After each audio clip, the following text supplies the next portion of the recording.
Thorrur municipal ఎలక్షన్లో ఏ party గెలవబోతుంది? అన్న 100కి 100% BRS party మున్సిపాలిటీని కైవసం చేసుకోబోతోంది. ఎందుకంటే రాష్ట్రంలో కాంగ్రెస్ ప్రభుత్వం చేపట్టిన కార్యక్రమాలు ఏ ఒక్కటి ప్రజల దగ్గరికి చేరలేదు. ఒకే ఒకటి చేరింది, అది కూడా ఫ్రీ బస్ ఒకటే. 6 గ్యారంటీలు అన్నారు, బోగస్. తులం బంగారం బోగస్, 500 గ్యాస్ బోగస్. నీకు ఇంకా చెప్పాలంటే స్కూటీలు అక్క ఇళ్ళలో రోడ్ల మీకు వస్తే ఎమ్మెల్యే గారిని అడుగుతుంటే వెనుదిరిగి వెళ్ళిపోతారు. ఇంకోటి ఏంటంటే ఇంకో 4 రోజులు అయితే విద్యార్థులు, మా మహిళా సోదరి మనలో రోడ్ల మీద ఎమ్మెల్యేని తిరగనిచ్చే పరిస్థితి లేదు. తొర్రూరులో ఈరోజు యువత బయటకు వచ్చినట్టు ఏ రోజు కూడా రాలేదు. చరిత్రలో నిలిచిపోయే తీర్పు ఇవ్వబోతున్నారు తొర్రూరు మున్సిపాలిటీ ప్రజలు. అత్యధికంగా 85 to 90%, 16 స్థానాలకు 16 గెలిచిన ఆశ్చర్యం లేదు. ఈరోజు ప్రజా తీర్పు అనేది చాలా అద్భుతంగా ఉండబోతుంది. కాంగ్రెస్ పార్టీ ఓటమి భయంతో ఈరోజు ప్రతి ఒక్క వార్డు కౌన్సిలర్ డోర్ స్టిక్కర్స్ పైన కంప్లీట్గా వాళ్ళ స్టిక్కర్స్ వేస్తారు. అంత భయం ఎందుకంటే మీరు అభివృద్ధి చేస్తే స్వచ్ఛందంగా వచ్చి మేము ఈ పని చేసినాం 2.5 సంవత్సరాలైనా గుండెల మీద చేసుకొని చెప్పండి. ఈ రోడ్లు దయాకరావు గారు పోసినాయి, మురికి కాలువలు డ్రైనేజీ వ్యవస్థ దయాకరావు గారు పెట్టింది, ఆడ 300 ఇల్లులు దయాకరావు గారు కట్టించింది. ప్రతి ఒక్కటి దయాకరావు గారు చేసింది. మంది పుట్టిన పిల్లలు మా పిల్లలు అన్నట్టుగా ప్రతి ఒక్కటి మేమే చేసినాం, మేమే శంకుస్థాపన చేసినాం, మేమే క్రియేట్ చేసినాం. రీసెంట్గా మొన్న యశస్విని రెడ్డి దయాకర్ బ్యానర్ చూసి మొత్తం మేమే అభివృద్ధి చేసాం, వాళ్ళ 10 సంవత్సరాల నుంచి ఏమి అభివృద్ధి కాలే అని అంటున్నారు. మీ ఆర్జీటీవీ ఇక్కడనే ఉంది కదా, నేను ఒక ప్లేస్కి తీసుకెళ్తా, శ్మశాన వాటిక దగ్గర రండి. కట్టింది మనం, కట్టించింది మనం, డబ్బులు మన ప్రభుత్వం, అంటే మన ప్రభుత్వం బీఆర్ఎస్ పార్టీ ప్రభుత్వంలోనే శాంక్షన్ అయినాయి. శ్మశాన వాటిక గోడ లోపల శిలాపలకం దయాకరావు గారు బయట వాళ్ళ చిన్న పలకం వేసుకున్నారండి.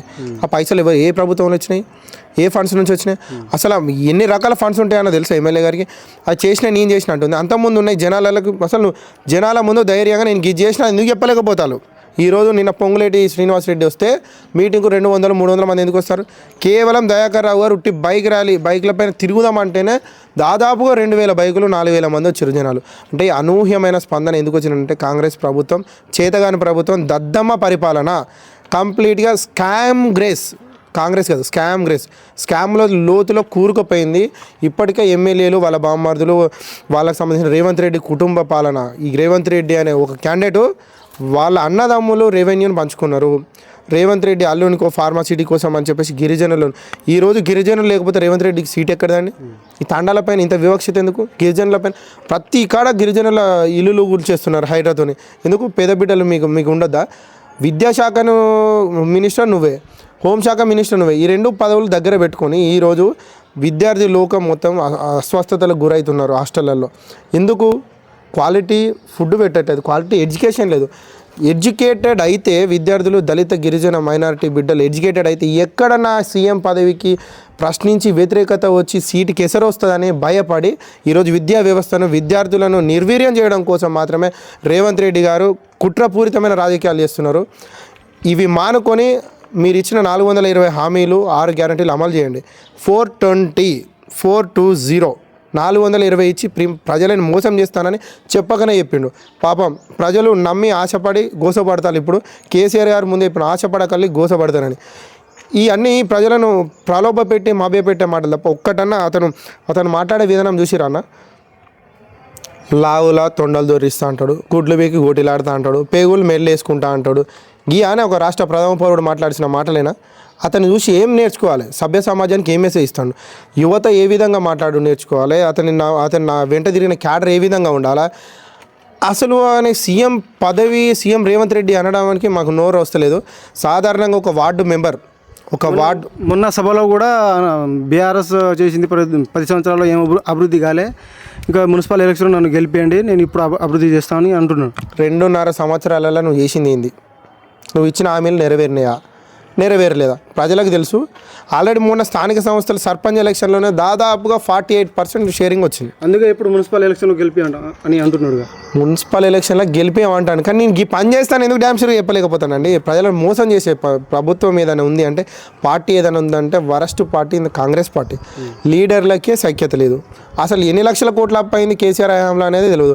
ఒక లీడర్ 6 లక్షల కోట్లు అంటారు, ఒకరు 4 లక్షలు అంటారు, 5 లక్షలు అంటే 7 లక్షలు అంటారు. ఏం మన వాటర్కి నీళ్ళకి తేడా తెలియని మంత్రి కోమటిరెడ్డి గారు అసలు నీళ్ళు కేసీఆర్ వేయలేదు, మేమే ఇచ్చినాడు. అయ్యా నీ నల్గొండల ఫ్లోరైడ్తో పాపం బిడ్డలు అవస్థపడ్డారు, తెలంగాణ బిడ్డలు. అప్పుడు నీ కళ్ళకు కనవలేదా? అప్పుడు మంత్రి కాదా, ఎమ్మెల్యే కాదా, నువ్వు నీ కుటుంబమే కదా నల్గొండ నువ్వు అప్పుడు కాంగ్రెస్ ప్రభుత్వం సెంటర్లో ఉన్నప్పుడు శాసించింది. అప్పుడు నువ్వు ఫ్లోరైడ్ వాటర్ ఎందుకు తీసేయలేకపోయినావు, ఫ్లోరైడ్ కేసులు ఎందుకు తగ్గించలేకపోయినావు? మిషన్ భగీరథ, మిషన్ కాకతీయ అనే ఒక అద్భుతమైన పథకాలు పెట్టి మిషన్ భగీరథ ద్వారా నీళ్ళు అందించి మిషన్ కాకతీయ ద్వారా చెరువులలో నీళ్లు ఉంటే వ్యవసాయ రంగం బోరు బావులు అద్భుతంగా వాటర్ ఊరుతాయి అని చెప్పేసి కేసీఆర్ గారు ఒక ముందస్తు ప్రణాళిక కాకతీయుల నాటి ప్రణాళికను ముందు తీసుకొచ్చి చేసిన ఒక గొప్ప పరిపాలన దక్షకుడు కేసీఆర్ గారు. ఆయనకి నాకు పోటా అండి, తొండకు ఉసరవెల్లికి ఉన్నంత గ్యాప్ ఉంది. ఇప్పుడు మొన్న యశస్విని రెడ్డి ఏమో అభివృద్ధి నేనే చేసిన, నన్నే గెలిపేయండి, 10 ఏళ్ళ నుంచి ఏం అభివృద్ధి కాలే, ఇంకా నాకు 10 ఏళ్ళు ఇవ్వండి అని అంటున్నారు. ఏ విధంగా చూస్తారు దాన్ని? అంటే ఏం అభివృద్ధి కాలేదా? 24 నెలలు ఇచ్చే ప్రజలు అరిగోస పడతాళ్ళు. ఇంకా 10 ఏళ్ళు ఇస్తే పక్క ఇండ్లకు నుంచి కాస్త పూరి గుడిసెలకు తీసుకొస్తారు. చాలా అద్భుతం స్కిల్ డెవలప్మెంట్ అని పెట్టిరయ్యా. ఇటుకపేట పడ్డదా? పోదామంటే ఇప్పుడు మీ ఆర్జిటి వాళ్ళని తీసుకొని పోదాం స్కిల్ డెవలప్మెంట్ కాడికి. తొరూరు ఓటర్లను అడగడానికి అసలు ఏ విధంగా మనసు మీకు వస్తుంది, మేమేం చేసినామని ఏ ధైర్యంతో వచ్చి మీరు అడుగుతారు అన్న.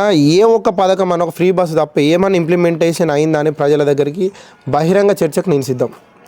పాలకుర్తి నియోజకవర్గంలో ఏ ఊరన్నా ఏదైనా బీఆర్ఎస్ పార్టీ హయాంలోనే. అసలు అంతెందుకు, మీరు ఇప్పుడు తొరూరులో ఉన్నారు, ఆ రోడ్డు పోసింది దయాకర్ రావు గారు కేసీఆర్ గారి ప్రభుత్వంలో, ఆ రోడ్డు పోసింది దయాకర్ రావు గారు కేసీఆర్, ఈ రోడ్డు పోసింది కేసీఆర్ గారే. ఇంకా మీరు పోసేదేముంది? అసలు ఉన్న పనులన్నీ కేసీఆర్ గారు దయాకర్ రావు గారే మంత్రిగా ఉన్నప్పుడే పాలకుర్తి నియోజకవర్గంలో అయిపోయాయి. ఇంకేమున్నాయి నీకు?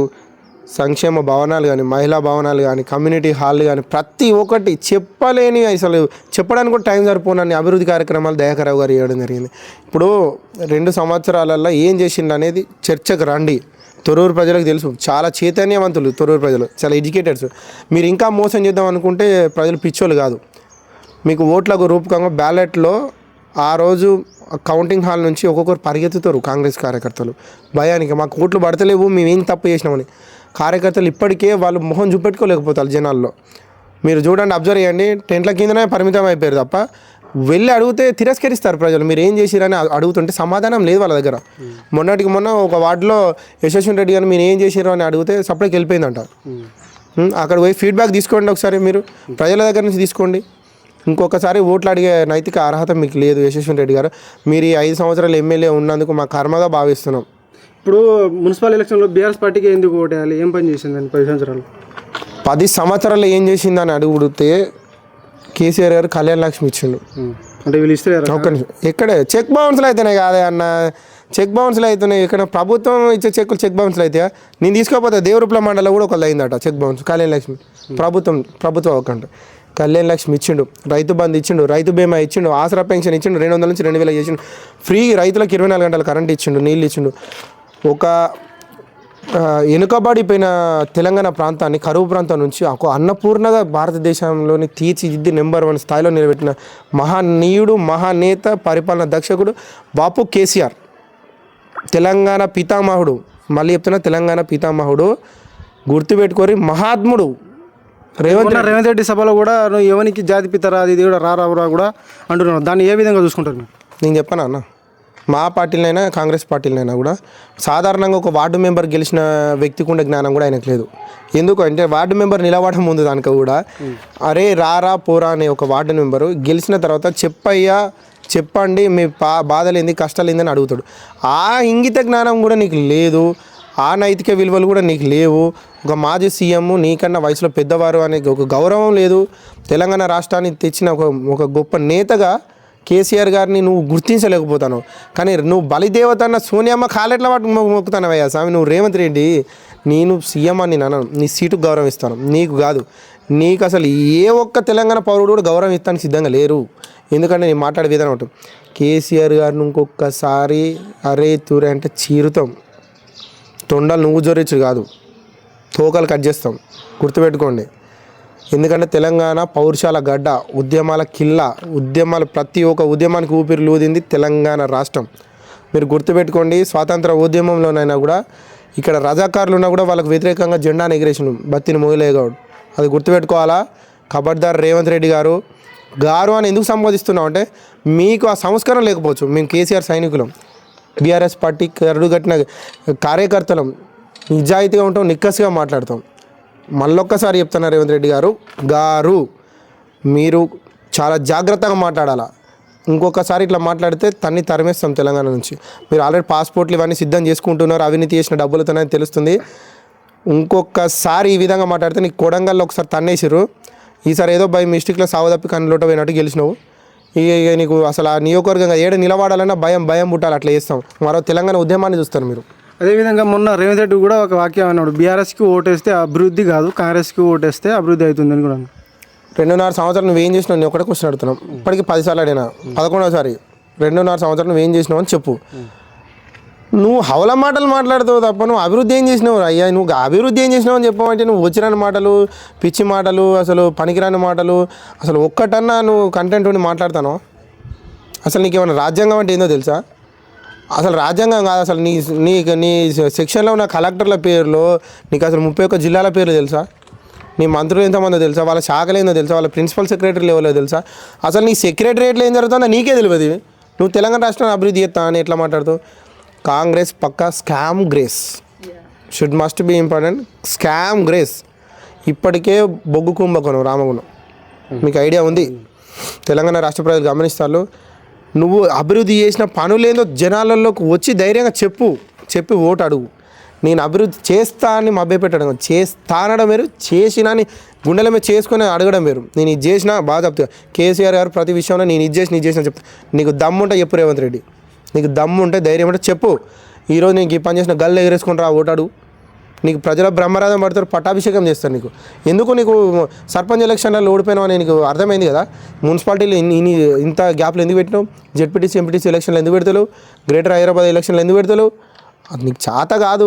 పరిపాలన ఎట్లా చేయాలో తెలియదు. ఎంజాయ్ చేస్తాను నువ్వు. డబ్బులు 3 లక్షల కోట్లు దాటుతుంది నీ అప్పు. కేసీఆర్ 10 ఏళ్లలో 2,80,000 కోట్లు వేసిండు. అది భారతదేశం పార్లమెంట్ సాక్షిగా ఆర్థిక శాఖ మంత్రి గారే చెప్పడం జరిగింది. 2,80,000 కోట్లు 10 సంవత్సరాలు వేసినాను. ఏం చేసినావు నువ్వు? నీ డబ్బులు ఎటువైనాయి? నువ్వు అంటే చలో ఢిల్లీ. ఇక్కడ మనం వాష్రూమ్కి పోయినట్టు పోతాను ఢిల్లీకి. ఏమన్నా బస్సు వస్తాయా? నువ్వు ఎవరి పైసలు వాడుకొని పోతాను? ప్రభుత్వ సొమ్మును నీ సొంత ఖర్చులు. నేను ఎకానమీలో పోతాను. ఒక్కరోజు ఫస్ట్ రోజు ఎకానమీలో కాకుండా ప్యాసింజర్లో ఫోటో తీసి నేను ప్రజలతో ట్రావెల్ చేస్తున్నాను. సపరేట్ జెట్లు వేసుకొని పోతాను. నీ మనవంతో మెస్సీతో ఫుట్బాల్ ఆడతాను. 150 కోట్లు పెట్టినాం. కేటీఆర్ గారు 50 కోట్లు పెట్టి ఈ ఫార్ములా చేస్తే 500 దేశాల నుంచి ప్రతినిధులు వచ్చారు. ప్రపంచంలో తెలంగాణను గుర్తించారు. 1,600 నుంచి 2,000 కోట్ల రూపాయల ఆదాయం వచ్చిందట. నువ్వు 150 కోట్లు పెట్టి ఏం చేసినావు? మెస్సీతో మెస్సీ అన్నావు. మెస్సీ అన్నావు. ఏం చేసినావు? పిచ్చోనవా నువ్వు? సీఎం వా? పిచ్చోడు అన్నట్లు రోడా సీఎం నువ్వు. ఇంకో 2 నిమిషాలు అయితే తెలంగాణ పౌరుషాన్ని కూడా ఇంకా కాళ్ళ దగ్గరనే పెట్టినట్టున్నాయి. మాకు అట్లా అనిపిస్తుంది. నీకు పౌరుషం లేదు, చీమునెత్తిరి ఏమన్నా ఉంటే తెలంగాణ బిడ్డవైతే నువ్వు అభివృద్ధి చేసి చూపెట్టు. బీఆర్ఎస్ గద్దెలు నువ్వు కూలగొడతా కూడా అంటున్నాడు. ఆయన నియోజకవర్గంలో గద్దెలను కూలగొట్టాలి కాంగ్రెస్. బీఆర్ఎస్ పార్టీ జోలికి వస్తే ఏ ఒక్క కాడ కూడా ఇటుకపేట కూడా ఉండదు. కాంగ్రెస్ పార్టీ గద్దెలకి ఇటుకపేట కూడా ఉండదు. ఎందుకు అంటున్నానంటే మీరు మొన్న ఒక వీడియో చూసారు. నల్గొండల కొడంగల్లో కాంగ్రెస్ పార్టీ గద్దెలను కూర్చేసారు రాత్రి. బీఆర్ఎస్ పార్టీ కార్యకర్తలు నీ లెక్క భయపడేటోళ్ళు కాదు. భయపడి డోర్లు పెట్టుకొని పారిపోయినాను. ఓటుకు నోటు దొంగవు నువ్వు. అయ్యో నిన్న పాపం ఓటుకు నోటుకు సంబంధించిన టెక్నికల్ సంబంధించిన పత్రాలు అన్నీ ఉంటాయి. అవి కాలిపోయినాయట. ఎవ్వరు ఏ చాంబర్ కాలిపోయింది, అది ఒకటి ఎట్లా కాలిపోయిందని నాకు అర్థమవుతుంది అన్న. అది ఒక్కటి ఎందుకు కలిపింది? ఎందుకంటే ఇంకో 4 రోజులు అయితే 10 ఉంటుందో పోతుందో. మళ్ళీ ఢిల్లీకి పోవాలనే మూటలు అప్పయిపోయి రావాలనే. మూటలు అయిపోయి తెలంగాణ పౌరుషాన్ని వాళ్ళ కాలకాడ తాకట్టు పెట్టి వస్తున్న వ్యక్తి అంటే కాదన్న. ఇప్పుడు మొన్న హైదరాబాద్లో జూబ్లీహిల్స్లో బై ఎలక్షన్ అయినప్పుడు కేటీఆర్కి ఇచ్చిన జరిగింది, సీట్ ఇచ్చారన్న. హరీష్ రావు కూడా ఇవ్వడం జరిగింది. అంటే ఇప్పుడు మొన్న కేటీఆర్ కూడా జరిగింది. అంటే ఎలక్షన్ వచ్చినప్పుడు వీళ్ళకు సీట్ ఇచ్చారన్న. ఎందుకంటూ అంటే భయపడుతున్నాడా ఏంది? దేని విషయం అది? రేవంత్ రెడ్డి గారు కేసీఆర్ అంటే తడుస్తున్నాయి లాగులు. పులి బయటకు వస్తే నేను ఒక పిల్లిని నన్ను మింగేస్తాడని చెప్పి భయంతో నువ్వు డైవర్షన్ పాలిటిక్స్ కంప్లీట్గా ఎలక్షన్ల ముందు ఏదో ఒకటి కాళేశ్వరం అన్నావు, అయిపోయింది. కాళేశ్వరం కూలేశ్వరం అంటే కాళేశ్వరంతో నీళ్ళు వస్తున్నాయి. నువ్వు నీళ్ళు వదిలిపెట్టకుండా ఒక కారు రైతులనే ఇబ్బంది పెట్టినావు. ఎలక్షన్ల ముందంటే సిట్ విచారణ అంటావు. సిట్ అనేది రేవంత్ రెడ్డి సీట్లాగా వ్యవహరిస్తుంది. సిట్ కూర్చుంటుంది, స్టాండ్ లేస్తుంది. సిట్ అనేది దానికి ఒక రాజ్యాంగబద్ధమైన ఒక విచారణ కమిటీ, విచారణకు సంబంధించిన ఒక సంస్థ, స్వచ్ఛంద సంస్థ. అసలు మీరు ప్రభుత్వానికి ఎందుకు ఇట్లా చేస్తారు అని సిట్ అధికారులనే ఉల్టా ఇంటర్వ్యూ చేసినట్టు అనిపిస్తుంది కేసీఆర్ గారు. ఎందుకంటే ఇప్పుడు అన్న మీరున్నారు ఒక ఐఏఎస్ ఆఫీసర్ రాజ్యాంగబద్ధమైన పదవిలో ఉంటాడు. రాజ్యాంగబద్ధమైన పదవిలో ఉన్న వ్యక్తి ఒక సీఎంకి ఏ విధంగా సమాచారం తీసుకొచ్చి ఇస్తాడు ఇంటెలిజెన్స్ నుంచి అనేది మనకు తెలియదు. గూఢాచార్య వ్యవస్థ స్పైస్ అనేది ఇండియన్ ఆర్మీలో ఉంటాయి. ప్రపంచ దేశాల్లో ఎక్కడైనా కూడా గూఢాచార్య వ్యవస్థ అనేది ఉంటుంది. పొద్దున లేవగానే ఇంటెలిజెన్స్ రిపోర్ట్ నిన్న ఏం జరిగింది, రేపు ఏం జరగబోతుంది, ఎక్కడైనా తీవ్రవాదుల అటాక్లు ఉన్నాయా, దొంగలు కానీ, గంజాయి కానీ, ఇల్లీగల్ అక్రమ మద్యం కానీ, రైతులకు సంబంధించిన పత్తి విత్తనాల స్కాములు కానీ ఇవన్నీ జరుగుతున్నాయని ఫోన్లని ఏం చేస్తారు అనేది మనకు తెలియదు. చేయాల్సింది ఎవరు? రాజ్యాంగబద్ధమైన పదవిలో ఉన్న ఐపీఎస్లు, ఐఏఎస్లు, డీజీపీలు, ఐజీలు ఏ విధంగా తెస్తారో మనకు తెలుసానబ్బా, తెలియదు. వాళ్ళు ఏదో ఒక రకంగా తీసుకొచ్చి మనకి రిపోర్ట్ ఇస్తారు. శాంతి భద్రతకు ఆటంకం కలగకుండా, విఘాతం కలగకుండా మాత్రమే ఒక సీఎం పరిరక్షించాల్సిన బాధ్యత ఉంటుంది. ఇట్లా వేయండి, లా అండ్ ఆర్డర్ ఇట్లా ఉండాలా, ఇట్లా ఉండాలని చెప్తాడు. అవి చేసేది కూడా ఐఏఎస్లు, ఐపీఎస్లే. నేను ఫోన్ ట్యాపింగ్ జరిగిందని నేను అనను, ఫోన్ ట్యాపింగ్ జరుగుతుంది అని నేను అనను. ఎందుకు అనను అంటే జరిగింది వాళ్ళ గూఢచార వ్యవస్థ అనేది పోలీస్ డిపార్ట్మెంట్కి మాత్రమే తెలిసి ఉంటుంది. ఇండియన్ ఆర్మీ కూడా చేస్తే నువ్వు ఆర్మీ చీఫ్ అయినా సిట్ విచారణ చేస్తావా? నువ్వెట్లా చేస్తానో నీ ప్రభుత్వం నీకు ఇంటెలిజెన్స్ రిపోర్ట్ ఎట్లా వస్తుంది? సిట్ విచారణ లేదు, ఏం లేదు. ఉట్టిదే అంతా డొల్లా ఎలక్షన్ ముందు ఉట్టే డ్రామా. సిట్ విచారణ అయిపోయిన తర్వాత కేసీఆర్ నవ్వుకుండా వచ్చి అభివాదమే చేసిండు. ఇంకేముంది అలా? ఏం లేదు.